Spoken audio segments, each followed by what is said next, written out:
Hello and salam. Welcome to Muslim Viewpoint, a new podcast series powered by American Muslim Today. We're a groundbreaking non-profit digital newspaper who champions civic engagement. AMT informs and empowers the diverse voices of almost 30 million Muslims here in the US and other Western countries. I'm Rifat Malik, I'm AMT's editor-in-chief, and this month we're putting a spotlight on those individuals who are running for local office in the Dallas-Fort Worth Metroplex and who hope to represent minority community concerns. Today we have an interview with Khalid Ishaq, who is running for Plano ISD's Board of Trustees.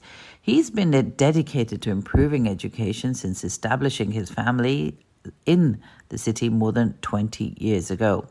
Mr. Ishaq is invested in bringing Plano schools back to a status of excellence. He spoke to our reporter, Maya Gala. So, Maya, this all kind of started many years ago, about 15 years ago, when my children came into the public school system.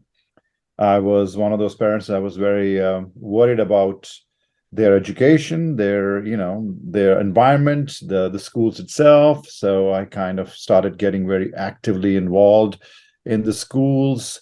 Very soon after that, I think it was 2009 that I was put on the first committee. I didn't even know what committees were back then, and these were advisory committees for the district. And you come forward 15 years, I have pretty much served on every committee that they have to offer, on task force, on the leadership academy. So I was very active. Never thought about running back then. It wasn't because I was just a parent, just kind of worried about our kids. But then about 4 years ago, my friends and family, my circle around here, they said, you have all this experience with the school district. And by the way, I was also, we kind of started the Jummah program, the Friday prayer program here in East Plano, and that started about 10 years ago when my daughter was still in middle school, who is graduated and has been working for 3-4 years now. So that has been successfully been going on for all that time, and it still goes on. And so they were of the opinion that I should run, and I should give spend some more time and be able to represent a different set of minds and people, right? So anyway, so I was that's how I kind of started, and I ran 4 years ago, but it was we were just trying to figure out how it's done, right? What happens. None of us were really experts in this. And then 4 year forward, more time. The last my youngest son went through the system about 4 years ago. And then my daughter actually came back as a teacher. So she's been teaching in PISD now for 3 years. So we're pretty much considered the PISD family. I mean, it's like her dad still goes to schools. I'm usually on a Friday in some PISD school on the east side, just helping with the Jummah program over there. We have 6 or 7 Jummah programs that are running now. 60, 70 kids easily in each one of them. So just that. And I'm also, very, very passionate about the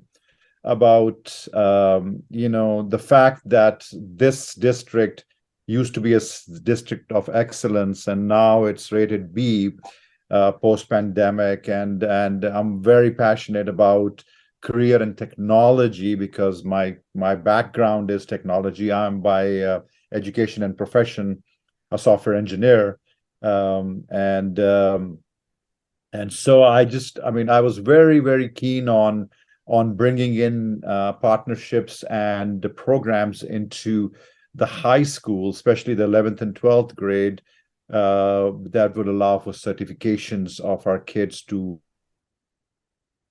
leave high school with potential jobs. and not just wait and to go to college if that's what they want to do. So it's all about it's all about representation. It's about career right out of school. It's about students, this education gap that has been, or this achievement gap that has been created because of the pandemic. My daughter always complaining about teachers, and what they are going through.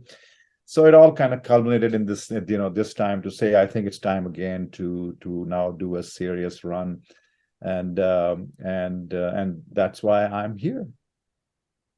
Right. Yeah. So it sounds like you're very passionate and very involved in what you do. So, as American Muslims today, we like to specifically give that Muslim narrative.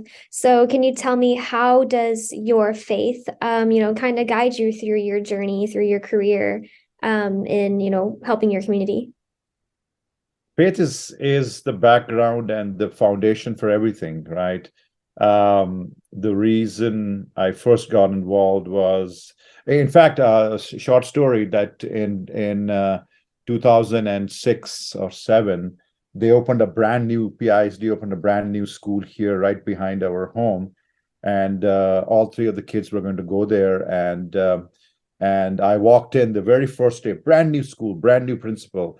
And I asked her, I looked around and I saw all these Muslim kids, all the Hindu kids, all the Chinese kids, Buddhist kids, Sikh kids.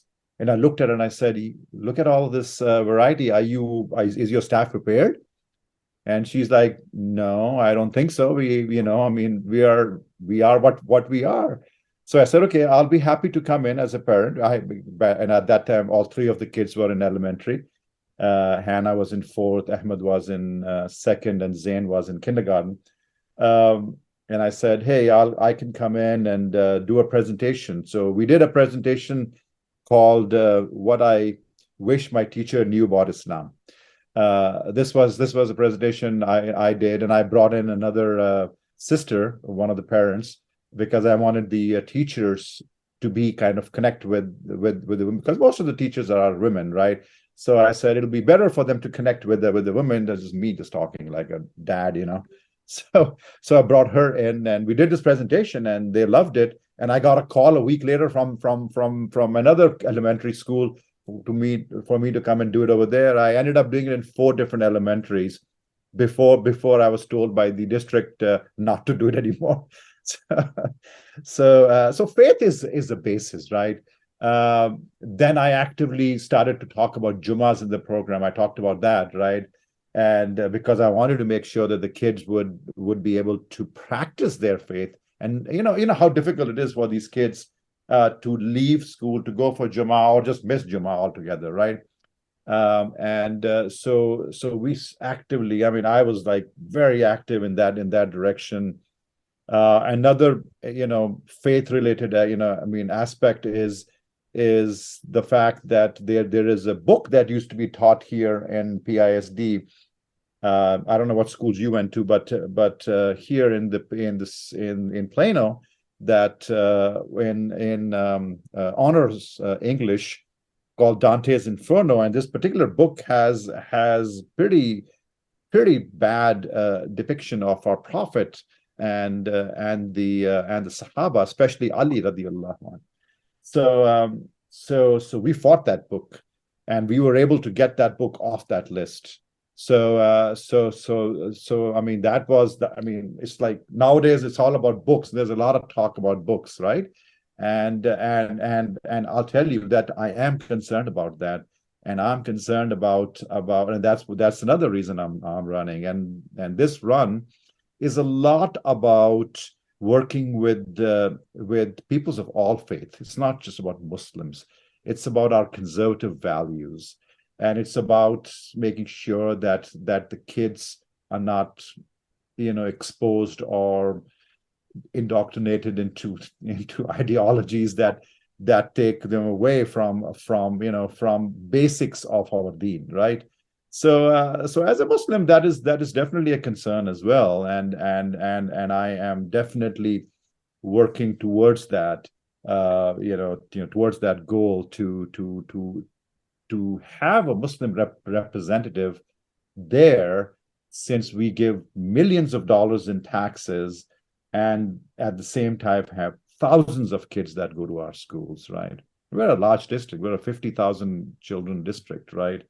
And I also, I'm also one of those people that very actively gets involved in politics from a perspective of policy, and so I actively track policies and what's going on, and our tax dollars, and the effect of our recapture on our budgets. We are going to have a deficit this year. I mean, we are a school that gives district that gives 270 some million dollars to the state, yet we are in a deficit. So there's a lot of challenges that we are going to face, and all of this is based on our faith-based, kind of platform, right? Is don't go take a lot of debt, keep our values, keep our children, teach our children the basics, right? Don't teach them what is wrong and what is right. That is for us to do, and things of that nature. So Right. So then, I guess, in comparison to all the other possible local positions you could have taken or run for, been passionate about, why specifically, the school board, and why specifically education? Because our kids are our future, and we are probably losing a battle here. Not probably, I know that we are losing a battle here. The type of books that are ending up in our libraries, and all sorts of things that are going on, are things which are more important to me. I'm not into titles. I mean, somebody told me, they said, you're well known in the city. Why don't you run for the city council? I'm like, what am I? I need to make sure that our kids are protected. I need to make sure that our kids are represented. I'm not running because I want to go into politics. I have a lot of other wonderful things that are going on in my life. I have a startup, for example. I don't run for politics just because of the sake of politics, right? It's about representation. So school board and our children, obviously my kids have gone through, but I will hope that one day we will have grandchildren, and they will remain. Plano is our home and has been for 30 years. So I pretty much grew up in this city. So I went to school at SMU and started my career here. I mean, this is where everything's been for us. So I think it's important that the schools be for us to have representation in the schools. It's very, very important that we have a say in that. So that's why I'm running in the school board. Yeah. So you kind of touched on it a little bit already, but specifically, what issues are you really concerned with? Are you really trying to implement? So, right now we are facing two major issues, actually three.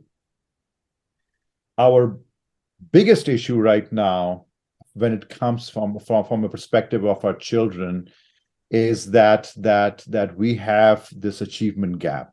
We have this gap that's, literally we have daily discussions. I have discussions with my daughter as far as what's going on. How are you?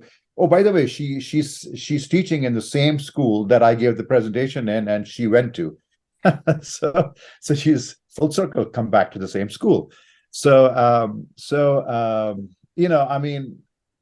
That these kids, after they came back from pandemic, are about 2 years behind, and our legislature is not doing us a favor by telling our schools that don't fail them, just push them on to the next grade, right? So that is not helping these kids. They're going to be under a lot of pressure, and the teachers as well. So that we need to resolve. That is one of those things that I want to tackle right away, as soon as we get in. And the second most important aspect is our deficit, right? We're going to be close to $40 million in deficit. We got to figure out what to do over there. We need to go up to Austin and get our legislatures, or at least, keep pushing our legislatures to change this model around the recapture. You understand the recapture? This is the money that we collect, property taxes, the portion of which is our school property tax, right, which is about 1.24x% in Plano. And in that regards, we will give from that money about $270 some million to the state, because we are a rich district, right? So that recapture that we have to give this year does not really factor in a lot of things like inflation, like the number of students and the achievement, or the level. Like, for example, we are now a B grade district, right? So we need to get more money to bring our kids back up, back up again. Now, you would think that Plano school, a district of excellence, is a B grade, but it's true with all of the districts, by the way. I mean, it's just that the post-pandemic issues have affected almost all districts, right? But at the same time, we need to keep some of that money to bring to bring in the resources, to bring in whatever is necessary to bring our district back up again. So that is something that I want to really get into. All of the current board members are friends of mine. I mean, they are. Most of them are supporting me. One of them has even endorsed me, and the others are supporting me from the back. So we are already talking about what is it that we need to do, what is next for us, right? And and then of course some of the other things that I talked about earlier. But these are my top. Let's get in there and get this thing done. And another big issue that we are facing, and we've been facing for about 7 years now, is a declining enrollment. Plano is a wonderful place, and people that come here just don't tend to leave here. So we have an aging population, which means that we don't have newer families moving in. So we don't have younger kids coming into the system. So we have to resolve that, and we need to work with the city council to do that. I mean, we have to find, and it's an expensive city now. I mean, you can't. It's the wonderful days when I first moved here, whatever, moved to Plano about 22 years ago, to Dallas about 30 some years ago, 33 years ago. So so we got to work together to affordable housing, a better facilities, and better sort of resources for our teachers. I mean, now if a teacher is teaching here, I mean, she may not even be able to afford to live. I mean, we don't pay our teachers high enough for them to be able to afford a good house here, which is in the $600,000-$700,000 range. So those are my top priorities. What do we need to do with these? We need to allow for the PISD to be the reason why many parents move here, right? Which is why I moved here, 23 years ago. So that's what I think are the highest level of items that I want to tackle right away. Right. Well, I don't have any further questions for you today, unless you would like to add anything about yourself or your campaign. Yeah, so this campaign, from our Muslims perspective, right? I think we need our parents, our fathers and mothers, and the general community to understand how important it is. I mean, I don't think they feel that they look at it and go, it's a school board, right? It's a school board, but this school board is basically going to keep your child for 8 hours a day or 6 hours a day and you need to understand what they're going to teach them, what they're going to do with them, right? How are they going to manage them? All of those aspects. It's very important that we tell our parents and our community to go out and vote, to make sure that I mean, whether it's me or anyone else, I mean, it doesn't matter, but it is very, very important. In the municipal elections, turnouts are very, very low, 2-3%, 4%, and then on top of it, in the Muslim community, it's like 1 and less than 1%. So they don't feel that it's important. And whether the school board or your mayor or your city councilman, these are the people that will make decisions on your tax dollars, on your roads, on your schools, right? For your water. I mean, these are what should be our daily concerns. So I think we need to go and really get our community to understand and move and come out to vote and select people that will represent them. So not just somebody who will come in and do whatever they want to do. Well, thank you so much for joining us this week. From me and Maya, goodbye. Be sure to follow us on Instagram, Twitter, and TikTok at American Muslim Today. And if you'd like to read more about this story and access more digital content, feel free to check out our website, AmericanMuslimToday.com. We'll see you next week on The Muslim Viewpoint.